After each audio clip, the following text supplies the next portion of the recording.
Մենք ունենք տնտեսական 5 քայլեր մեր երկրում փոփոխություններ անելու, որից մեկը դեղերի գների նվազումն է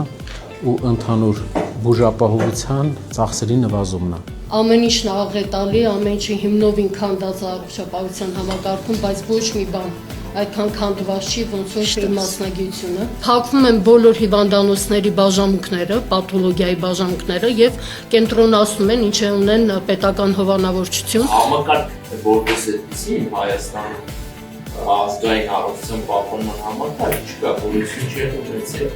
Մենք փորձել ենք միշտ մարդկանց հիվանդությունները հրշեջի պես ոնց որ հրշեջն է արտերագումարը մեծ աշխատանք են կատարել, բայց համակարգ չունենք եւ աշխարհում 90%-ը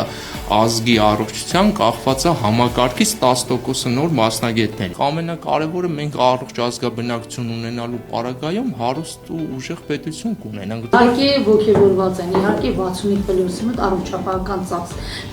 ծառայությունների նկատմամբ պահանջարկ բավական մեծ, բայց բոլոր բժշկական կազմակերպություններում շատ գեղեցիկ շակերտներում այսպես համավճարային սկզբունքներ են սկսել աստիճանաբար կիրառելը սալինելյանում պետպատվերը չարչնկված պետպատվերը, որովհետև ըստ էության որևէ մեխանիզմ չի ներդրվել նույն պետպատվերի մեխանիզմը։ Ես մարդիկ բացարձակ հարգանք չունեն։ Դուք դեղորայքի շատ ողջունելի է, դեղորայքից եք խոսում, այս անալիզները խայտառակ վիճակում են։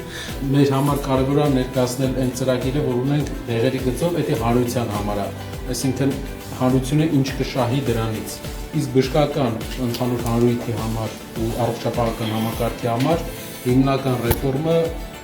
իմ կարծիքով դա աշխարհում եղած փորձի տեղայնացումն է։ Այս ճանապարհը բոլորը անցել են, ինչ որ բանի հասել են, մենք պետք է ուղղակի այդ փորձը ոլորտներ ասենք։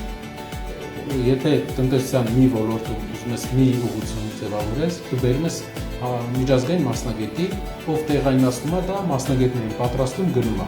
որի արդյունքում կկարողանանք ինչ որ դրական տեղաշարժի հասնել, բայց ապահովագրության ավելի խորքային ապահովագրության հասնելը մեր քաղաքականության մի մասն է, որովհետև դա է ստիպելու մեր հանրության այն հատվածին, ով իրեն չի կարող թույլ տալ գնալ բժշկի։